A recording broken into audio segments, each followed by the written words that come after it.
Acaba de ser publicado na manhã dessa quinta-feira, dia 13 de maio de 2021, a Lei 15.151, que diz respeito à obrigatoriedade do trabalho remoto para as empregadas gestantes durante a pandemia.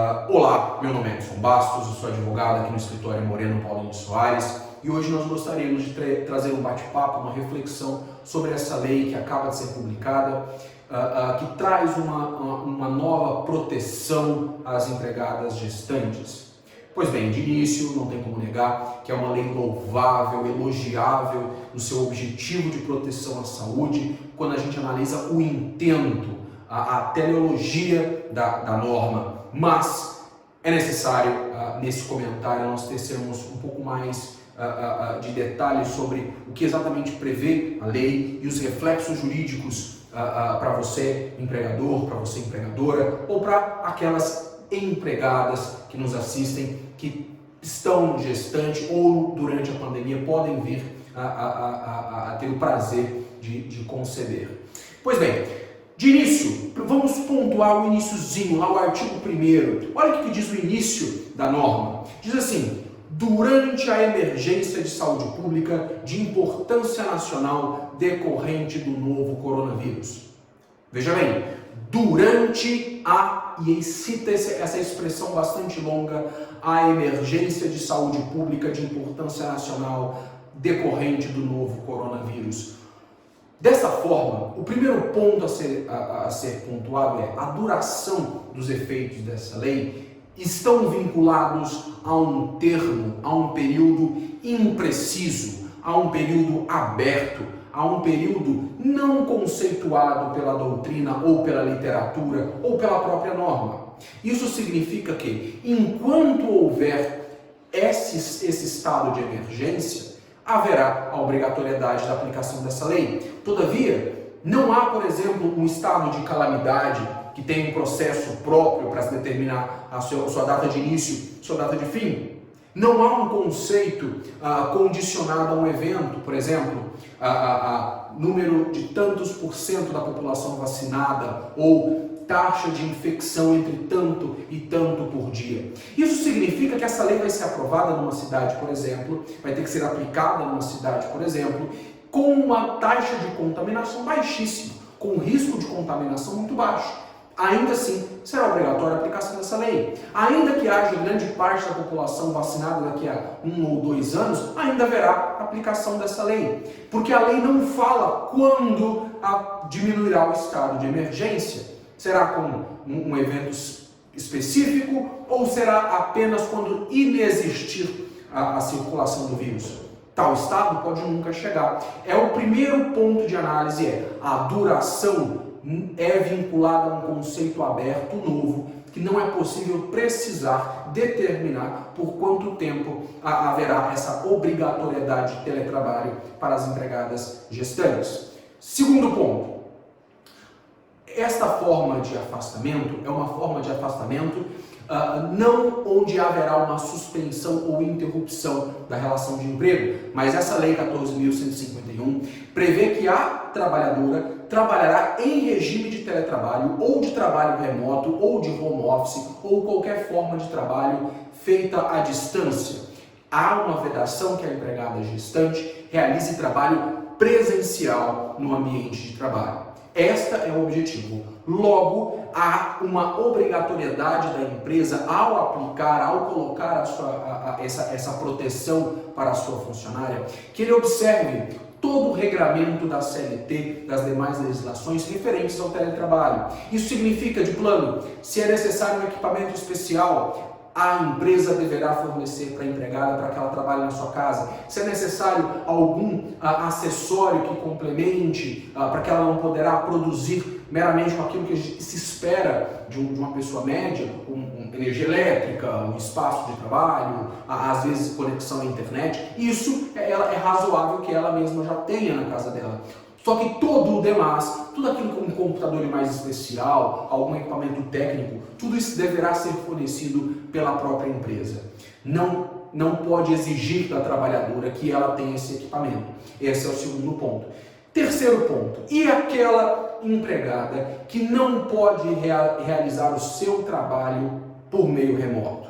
Suponhamos que ela seja uma engenheira que cuida da fiscalização de uma empresa, ou uma secretária que o seu serviço é o atendimento ao público, ou ela exerce algum tipo de atividade técnica, de atividade de perícia que depende de estar no local de trabalho. Essa pessoa estará em casa sem exercer nenhum tipo de trabalho. Ela vai estar, como a lei diz, à disposição do empregador. Mas se ela não tem condições, ela não poderá ser prejudicada. Ela deverá continuar recebendo seus salários. Nesse ponto, é necessário pontuarmos uma crítica à norma.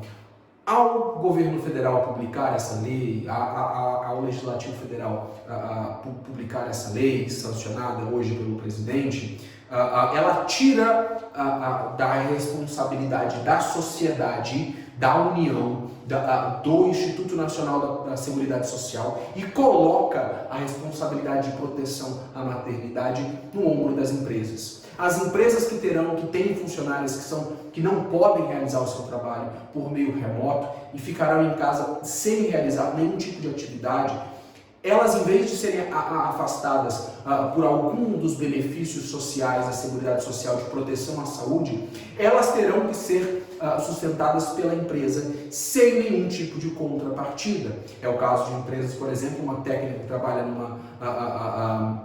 numa área de saúde, que ela vai atender uma enfermeira, como ela poderá realizar o mesmo trabalho em casa? Não é possível.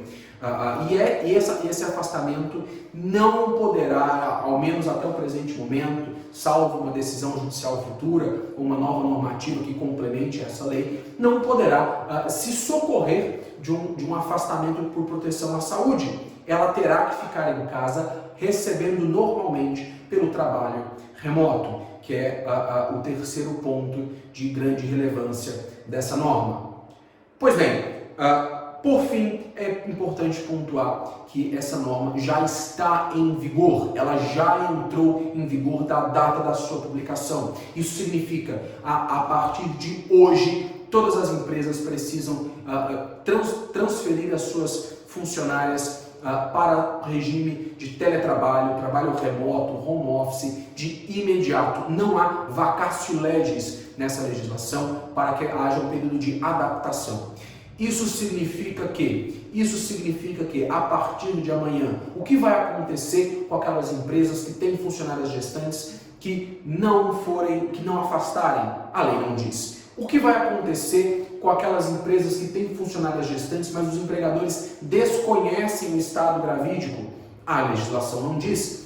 Para o fim de estabilidade provisória, a título de exemplo, o desconhecimento por parte do empregador é irrelevante para a aplicação da estabilidade. E no caso dessa lei, o desconhecimento também seria irrelevante? Haverá uma possibilidade de uma condenação dessas empresas que desconhecem o estado gravídico de suas funcionárias e não as afastam, não as colocam em trabalho remoto? A lei não nos diz, criando mais um risco de instabilidade, além do ônus que o governo federal retira de si e joga sobre as empresas, ônus necessário, é necessário que haja essa proteção. Todavia, não do modo como foi pontuado. Questionamos humildemente o modo como foi posto na legislação. E também há uma certa insegurança para aquelas empregadas cujo estado gravídico é desconhecido do seu empregador. Será que o empregador deverá divulgar essa normativa e pedir para que seus funcionários façam teste de gravidez? Será que uma informação como essa não é, ou melhor, pode ser um tanto sensível? Não é razoável que o empregador exija de suas colaboradoras testes de gravidez. Isso não é plausível. Isso, na verdade, pode configurar uma espécie de constrangimento. Depende da vontade da empregada informar ao seu empregador. Pois bem, então nisso nós concluímos os principais pontos da normativa. Primeiro, o período de vigência dessa norma é impreciso, é um conceito aberto, não classificado pela doutrina, não descrito pela jurisprudência. Segundo, o regime de teletrabalho, trabalho remoto, é modalidade de trabalho regulamentada pela legislação e deve ser seguida todas as normas de regime de teletrabalho já aplicáveis nesse momento.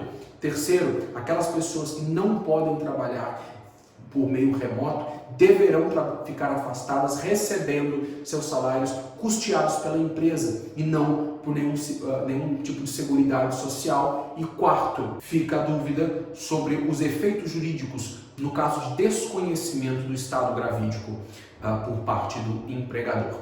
Bom, a gente agradece a você que assistiu até o final, ficamos à disposição para esclarecer quaisquer dúvidas, caso elas existam, e agradecemos que se você pudesse se inscrever no canal e compartilhar esse vídeo. Um grande abraço, até a próxima!